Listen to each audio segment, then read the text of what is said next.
With a roar, Belle charged headfirst into the Minotaur, ducking underneath a haymaker from the beast, aiming with his knives to cut right into the Minotaur's throat. This was when Belle learned something he'll never forget. Minotaurs were not monsters he could fight. Not yet. His right knife sunk into the fur of the beast, only to snap in 2 seconds upon contact with the Minotaur's skin. What the? My knife broke, Belle thought, but his thinking was halted when the bull bent his head and headbutted Belle harshly in the chest, sending one of the horns into Belle's left shoulder. It missed anything major, but the wound was painful due to the curve of the horn. Impaled by the beast's horn, Belle screamed in pain as he was thrashed around, his shoulder opening more and more. With a mighty roar, the Minotaur flung his head and Belle flew off, crashing harshly into a nearby wall. Sliding down with a groan, fear began to enter Belle's body. This wasn't the fear that he felt the night he fought all of those beasts and nearly lost his life due to being foul no less. No, this was worse. Terror, horror. He felt like prey to this beast. I can't move. I have to move. I have to move, Belle screamed in his head as the Minotaur let out a bellow, before charging after Belle. Thud thud thud. The loud footsteps of the Minotaur got closer and closer as it was in a trot, before it broke out in a run at Belle, lowering his head for a final impale. I have to move, I'm going to die. No, move, death, move, move, Belle screamed in his head, before rolling to the side at the last minute. The Minotaur slammed into the wall, sending a shockwave through the dungeon floor, shaking the entire floor from the impact. Rocks began to fall from the ceiling, not large enough to cause much damage, but to showcase just how powerful this beast was. Belle immediately began to run, stumbling every so often as he yelled, trying to urge himself to move faster, but the Minotaur was just too fast. With a swipe, the Minotaur struck Belle in the back, sending the white-haired boy flying, before his body impacted against a wall, right in a dead end. Belle spat up blood from the impact, as a few ribs were also broken from the swipe and the collision with the stone wall. Sliding down the wall, Belle groaned and coughed up some blood, before he collapsed over onto his back, resting against the wall. He stared in horror, but found himself unable to move from the fear. Sure, his body could move, despite the pain, but his mind. It refused. Despite having ran the first time, the power the bull man beast had, it was just too much for the boy. Frozen, lifeless. That was what would describe Belle in this moment, and after what the Minotaur would surely do to him. As the beast lifted 2 fists for a powerful hammer strike, he heard a voice. It was feminine. It was quite sultry. It was a bit deep, but most of all, it was on the other side of the Minotaur. As soon as he heard the voice, a massive blade speared through the Minotaur's left shoulder, cleaving the arm off with a sudden thrust up. The blade was golden and silver. It had silver edges, but the center and most of the blade was a dark gold with blue gems near where the crossguard would be. The Minotaur bellowed in pain, blood spraying the area as the beast twisted and squirmed, as if a fish on a hook. These movements, as well as the blood spurting from the arteries, began showering Belle in blood, coating the poor boy head to toe. His eyes widened as he saw just who had cut into the beast, saving him from becoming a ground-up man. It was a beautiful woman. She had tan skin, almost bronze, with medium-length black hair. Her hair had 2 semi-pigtails, though most of her hair was coming out of the back. The pigtails, if you could call it that, had golden bands near the tips. She had 3 golden necklaces around her neck, with blue gemstones on the bottom of the 3.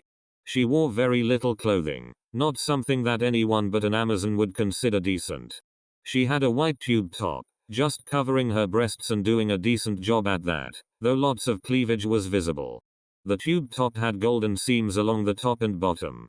She had 2 golden bracelets, and wore a period around her waist. The period in question had bands of green and gold throughout, with a golden belt almost. She was absolutely stunning to look at, though Belle was still focusing almost entirely on the Minotaur. The beast turned suddenly to face the Amazon, only to find a rapier blade shoved right through the mouth of the roaring beast, impaling it through the back of the head. With a flick of a wrist, the beast lost its head, once again showering the poor white-haired man in blood. The beast disappeared in a shower of ash, revealing the second person to appear. It was another beautiful woman. She had long golden blonde hair, golden eyes, a slender body with a decent chest. She wore a white and black cloth, black arm covers, long blue boots underneath a set of armor. She was very pretty. The Amazon was first to speak as they both laid eyes upon the lad behind the Minotaur. Looks like we got here just in time. Hi, she spoke, looking at her companion who was staring intensely at the blood-covered boy. Are you alright? I spoke. Bell was looking between the two, as a blush began to spread across his face. It wouldn't have been visible due to the blood covering his body. Bell could only say one word. Beautiful, he spoke, before his eyes widened. His body could move, and move he did. With a sudden dash of speed, much like that of a 10th level adventurer, Bell disappeared up the stairs, the blood on his body slowly dripping down off of him, leaving a trail. His mind was racing, but it was only with a single thought and image. The image was that of the Amazon that had rescued him, and the thought was the same word that he spoke without thinking. Beautiful. This thought was the only thing running through his mind as he raced through the streets, ignoring all the onlookers, including that of a green-haired elf that he had collided into before. He had a goofy smile on his face, as the Twilight Manor appeared in the distance. Bell rushed through the gates as they opened upon his approach, despite the guards looking a bit shocked and concerned at the blood covering the boy. It seemed he was uninjured, so they didn't feel the need to raise any alarms over to the boy's appearance. Bell ran through the home, rushing past Raoul, who was currently relaxing in the main lobby with a book. Raoul blinked and watched as Bell ran through the manor. Raoul was vaguely aware that Bell was a new member, so he didn't question Bell, but there were several question marks floating above the head of the leader of the second string of adventurers. Bell rushed through the manor and entered one of the bathhouses, immediately stripped down and rinsing down in the shower, scrubbing away the blood with vigor. He was in a rush to talk to Ina, so he wasn't focused on enjoying the hot water over his body. He merely wanted to clean himself as quickly as possible and get back to the guild. As such, he was done in record time, rushing back to his room where he began stumbling around trying to get a fresh change of clothes on. Falling over multiple times in his excitement, the boy never once lost that giddy smile. His thoughts never once left the beautiful Amazon nor her strength. He was smitten. Oh, I hope she doesn't have a partner. Oh, I hope she is single, he thought as he put a shirt on, before darting out of his room, narrowly dodging Loki, who was walking past his room. Ah, what the hell? Watch where you are going, Loki scolded. I nearly spilled my wine, she huffed as she saw Bell dart away from her without even stopping. Sorry, goddess. I'm in a hurry. See you tonight, he said, waving back at her. He left the manor, and a confused Loki, who was surprised to see that Bell didn't smother her with his exuberance for once. Wonder what's going on with him. As long as he's happy, Loki thought, before grinning at the bottle of wine. Now then, come to me, my beautiful bottle. We're going to make out now, she thought lewdly. Bell ran through the streets, dodging and weaving past people as he didn't once stop. Once again, he darted past the green-haired elf who had yet to be able to stop the white-haired lad. She stared at his back, curious to what has Bell so excited that he couldn't walk. Bell finally came into the main street, Babel straight ahead, and just his luck, Ina was coming out of the guild's front door with paperwork in her hands. Miss Ina. Spoke the half-elf advisor. Miss Ina. Oh, it's Bell. He seems excited, she said, smiling softly at the cute lad she was in charge of. Bell came to a sliding stop in front of her, immediately clasping her hands with his own. Ah, Bell, she exclaimed, blushing at the contact. I need your help. I need to know all about this Amazon I met. Please, he exclaimed, a big exuberant smile spread across his face. He was still very much like a child, and Ina never wished for that to go away. Okay, Bell, but please can you let go, and come inside? You're making a scene, she blushed, looking around at the people around her that were staring at the scene. She heard many comments regarding this, including some that she wasn't entirely against if she was honest with herself. 5 minutes later, Bell and Ina were located in a private booth behind the registers, where Bell was nearly bouncing with excitement in his seat. Ina sighed and straightened her glasses. So, before we begin, wanna tell me why I heard that you ran straight through the guild and across town, covered in blood, she asked, crossing her arms right after. She was displeased. Well, you see, I may have went down to the 5th floor. And fought a minotaur? Belle, that was insanely reckless. Not even mentioning the minotaur. Going into the dungeon alone is reckless, but the 5th floor is just insane. You are extremely lucky that one of the Hiraut sisters and Ice Wallenstein was there to save you. Do you not understand just how lucky you are? You just became an adventurer not even a week ago and here you are gallivanting down further than recommended. Ina scolded, very worried about the boy's safety. She didn't understand why she cared so much about Belle, considering she had plenty of other clients that she sees, but taking such a care in his life was not something she had expected. I know, I'm sorry, I'm sorry, Belle said, immediately pacified as if scolded by his mother. His head was hung low, ashamed of himself. He didn't think about anyone else's feelings on the matter. He just wanted to go on an adventure. Ina sighed before gently flicking his forehead. I don't want to hear that you were hurt again. Oh, and try not to run through the guild covered in blood. It can be difficult to clean off the floor, Ina scolded lightly. Belle looked up with a big smile. Right, he said before he began to fidget in his seat. So the Amazon was? Hiraut, Belle asked, blushing slightly. Hiraut, well, the one that saved you is Tiona Hiraut. She is the twin of Cheyenne Hiraut. You asking about one of the women who had to swoop in and rescue you? Ina asked, getting a flirtatious and teasing smile on her face as she saw Belle fidget and blush. He's infatuated. Our first crush. No, well, maybe. Yay, Belle asked, stammering a bit, blushing even more from how Ina was talking to him. Also, you've fallen for her, huh? Maybe. Tiona, well, she's a part of your familiar for one. She's level 5 and is known as the Crusher. She's a part of my familiar, Belle squeaked, his blush growing bigger and bigger. Ina grinned even more now. Indeed she is. How lucky can you be, hum? Such a beautiful woman sleeping in the same place where you would be, she teased, seeing Belle's blush just intensify from that. Well, it's not like that. I swear, but I would like to know some of the personal stuff. Like, do you know what her favorite food might be, or if she has, or are you asking if she has a partner? Aunt Ina asked, very amused. He is too precious, so cute. Why, yay, does she? He practically begged, his eyes wide in hope. No, I haven't heard anything if she does. I don't think dating is on the mind of adventurers all that much, to be honest, especially those in the higher familiars. Oh, thank the goddess, Belle sighed, relaxing. He had a chance. I want to say that you have no chance, but maybe. I think you might be able to, Ina said with a slight chuckle.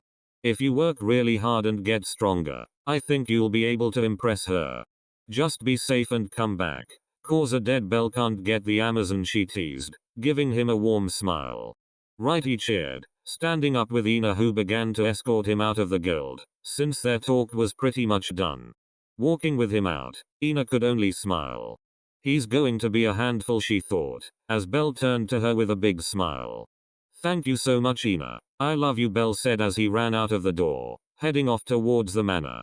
A few adventurers and guild workers began to tease the poor half-elf, who was blushing with her right hand on her right cheek. She was unable to stop the blush. Oh, Belle, you have no idea what you say sometimes. The hour was getting late as the sun was beginning to set, casting an orange glow across the horizon. He began slowing down as the streets were a bit more packed, due to most of the adventurers who were no longer in the dungeon, beginning to roam around in search of some pleasure of the night. Booze, women, gambling, or food. These were the evening activities for these adventurers. Belle didn't really have any inclination to stop and enjoy any of these activities, as he was really excited to go find his goddess. They had a lot to talk about, like Tiona and what she liked, but that wasn't meant to be just yet. He ended up getting stopped when a green-haired elf stepped into his path, just to make sure he didn't run past again. It's you again. I do hope you are alright, spoke the elf, who he had crashed into before. Belle blushed once again upon seeing the beautiful elf. Oh yes, I am alright. I am so sorry for crashing into you earlier. I wasn't paying attention. I hope you forgive me. There is no harm. You did not hurt me, she said. Her voice was regal, smooth, calming. Even so, He trailed off before shaking his head. I'm Bell Cranel. Would I be able to know your name? You can call me Ryu. A pleasure, Mr. Cranel. Ah, Ryu. Well again, I am sorry. I must be off now. Hold on, Mr. Cranel. When you and I first met, you ended up dropping something. It's your pouch, Ryu said, pulling out Bell's old crystal pouch. Bell's eyes went wide and he smiled before he began to cry, tears falling down his cheeks. He rushed over and immediately grabbed onto Ryu's hand that was holding his pouch with both of his, a great big smile on his face. Of course, he had no idea that he was not supposed to be touching an elf. Oh, thank you, thank you, thank you. Oh, you didn't have to do this. Oh, thank you so much, Miss Ryu. Please, let me repay you, he said, all within the span of about 5 to 10 seconds. Ryu was blushing, looking a bit bashful.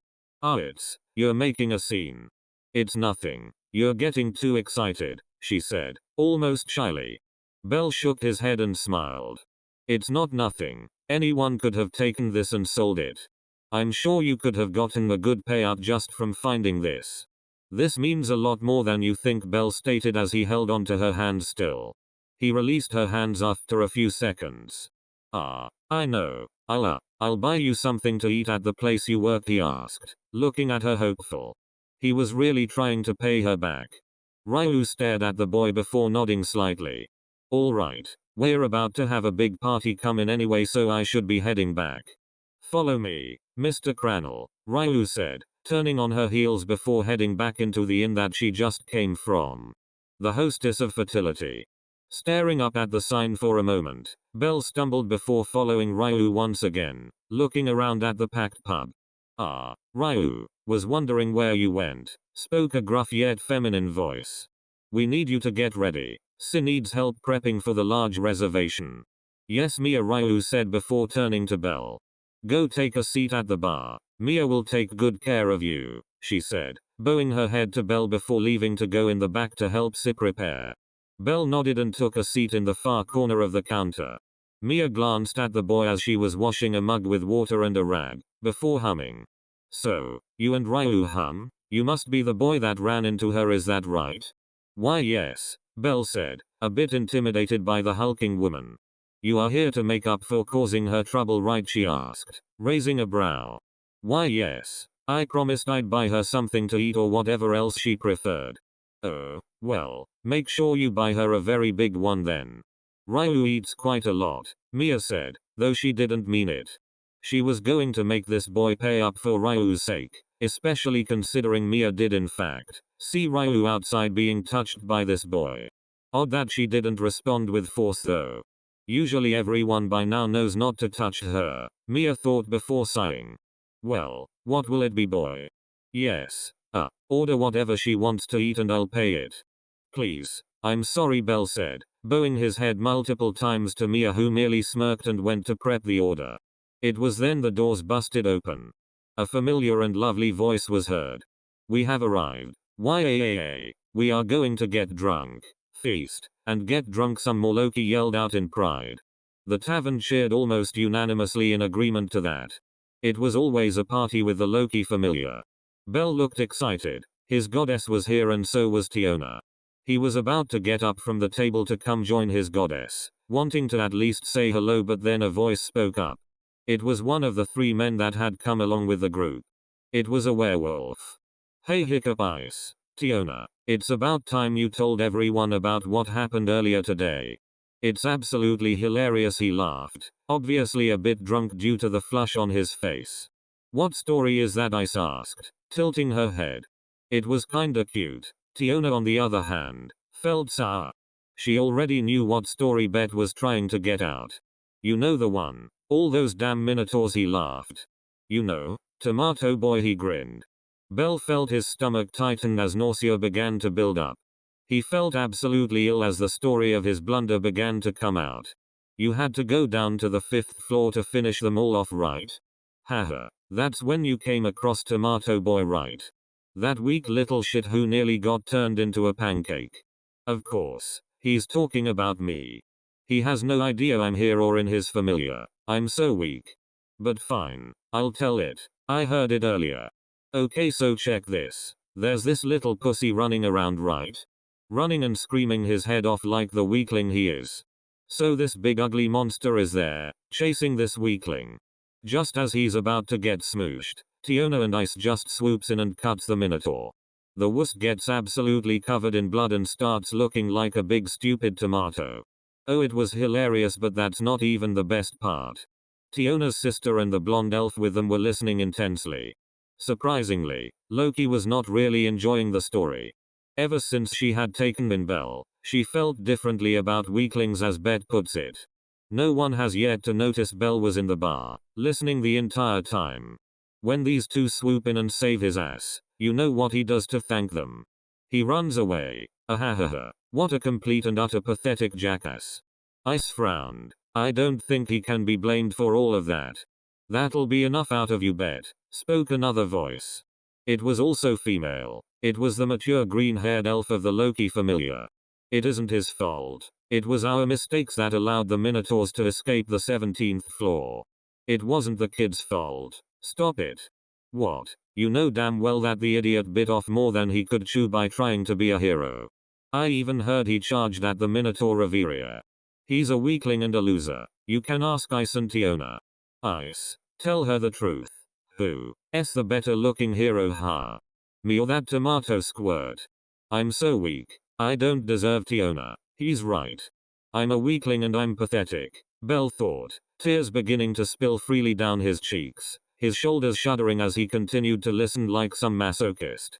It was then a blonde-haired prom spoke up, trying to defuse the situation. Bet, I think you might be drunk. You should calm down before you say something you'll regret, he replied, trying to calm his compatriot. Bet, of course, ignored him. Come on, Ice. I asked you a question. Shit. You too, Tiona. What would you do if that pipsqueak of an adventurer walked right up to you and said he had the hots for you, huh? I'm sure you would tell him to get lost, right? Cause he isn't worthy of you and never would be. He needs to stay in his lane, am I right? You saw him. Crying all over the place. Snot dribbling. You wouldn't waste your time with him, right?